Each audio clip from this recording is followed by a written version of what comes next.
देखो टुनटुनी, अब तक तुम 11 बेटियों को जन्म दे चुकी हो। मुझे सिर्फ एक बेटे की इच्छा थी। इस बार बेटा ना हुआ तो तुम एक दर्जन बेटियों की माँ बन जाओगी और मैं तुम्हें घर से निकाल दूंगा। हे भगवान, इस बार तो मुझे एक बेटा दे दो, नहीं तो मेरे पति मुझे घर से बाहर निकाल देंगे। टुनटुनी अंडे पर बैठी हुई थी, तभी अंडा टूटने की आवाज सुनकर टोनू आता है। टुनटुनी बताओ, बेटा हुआ है या बेटी? अरे तुम जवाब क्यों नहीं देती हो? तुम रो रही हो, इसका मतलब तुम्हें फिर से बेटी हुई है। अजी, मैं आपको क्या बताऊं, ये आंसू दुख के नहीं खुशी के आंसू है। भगवान ने इस बार हमें बेटा दिया है। अरे वाह, आओ बेटा मेरे पास आओ, अब से तुम मेरे साथ रहोगे। टुनटुनी मेरी बात सुनो, मैंने तुम्हें घर में इसलिए रखा हुआ था क्योंकि मुझे एक बेटा चाहिए था। अब तुम इन 11 बेटियों को लेकर इस घर से निकल जाओ। अजी, मैं 11 बेटियों को लेकर कहाँ जाऊंगी? इनका पालन पोषण कैसे करूंगी? इनको कहाँ रखूंगी? मुझे कुछ नहीं सुनना है, बस तुम अभी के अभी यहाँ से निकल जाओ। ठीक है, जहाँ भगवान ले जाएगा मैं अपनी बेटियों को वहीं ले जाऊंगी। कोई ना कोई सहारा तो मिल ही जाएगा। आप हमारे बेटे का ख्याल रखना और उसे अच्छे से पढ़ाना। इतना कहकर टुनटुनी अपनी 11 बेटियों को लेकर घर से निकल जाती है। वो दिन भर जंगल में भटकती रहती है कि उसे रहने के लिए कोई आशियाना मिल जाए, लेकिन उसे कोई जगह नहीं मिलती। आखिर में वो एक घर का दरवाजा खटखटाती है, तभी एक चिड़िया बाहर निकल कर आती है। क्या काम है, बताओ। बहन, मुझे तुमसे एक मदद चाहिए। मेरे पति ने मुझे मेरी बेटियों के साथ घर से निकाल दिया है और मेरे पास रहने के लिए घर नहीं है। क्या मैं कुछ दिन तुम्हारे घर में रह सकती हूँ? कुछ दिन के अंदर मैं दूसरा घर ढूंढ लूंगी और फिर यहाँ से चली जाऊंगी। बहन मेरी मदद करो। अगर किसी के पास घर नहीं है तो उसे अपने घर में रखना मेरा ठेका नहीं है।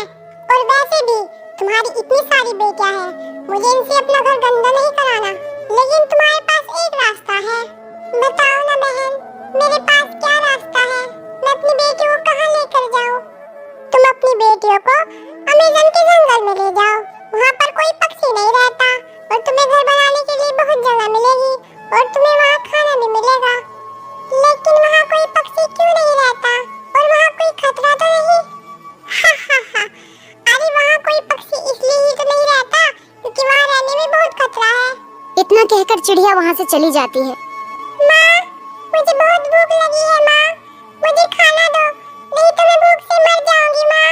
अब बेचारी टुनटुनी के पास उस जंगल में जाने के अलावा कोई रास्ता नहीं बचा था। अब भगवान के भरोसे मैं तुम सभी को उस जंगल में ले जा रही हूँ, इसके अलावा अब और कोई रास्ता नहीं बचा।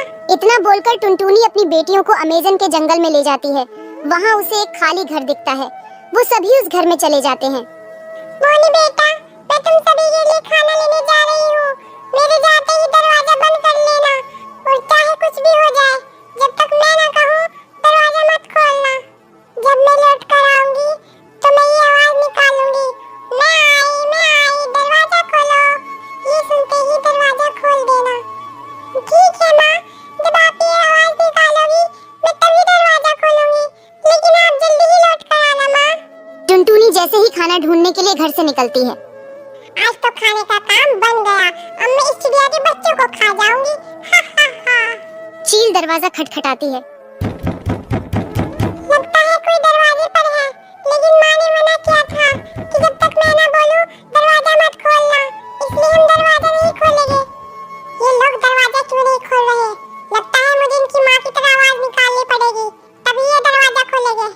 मैं आई, दरवाजा खोलो, दरवाजा खोलो, मैं हूँ तुम्हारी माँ, दरवाजा खोलना बेटा। माँ आ गई, अब दरवाजा खोल देती हूँ।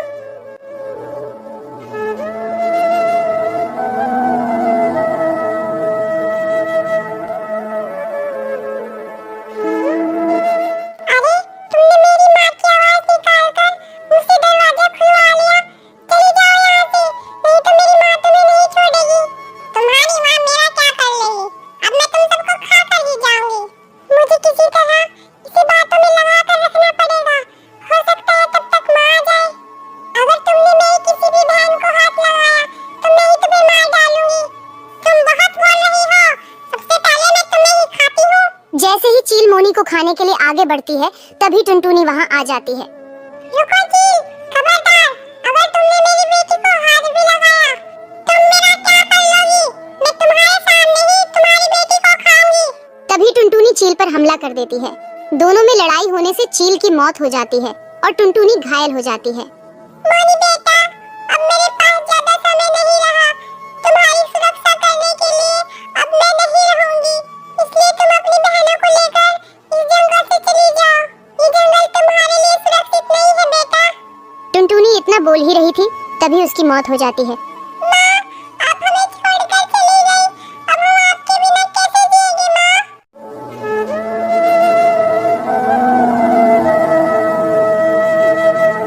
सभी बेटियां दुखी मन से उस जंगल को छोड़ देती हैं। मोनी दूसरे जंगल में घर ढूंढ लेती है और सभी बहनें मेहनत करके अपना पेट पालती हैं। एक दिन एक बूढ़ा चिड़ा उन्हें दिखता है। वो बैठा हुआ रो रहा था। तभी मोनी उसके पास जाकर पूछती है, आपको क्या हुआ है? आप रो क्यों रहे हो? बेटा, आज मैं अपने बुरे कर्मों की सजा भुगत रहा हूँ। मैंने अपने बेटे के खातिर अपनी पत्नी और अपनी बेटियों को घर से निकाल दिया था, और मैंने जैसे ही उसकी शादी की, उसने अपनी पत्नी के खातिर मुझे घर से निकाल दिया। पिताजी, मैं आप ही की बेटी हूँ। आप फिक्र ना करो, आप हमारे साथ चलो। बेटी, मुझे माफ कर दो।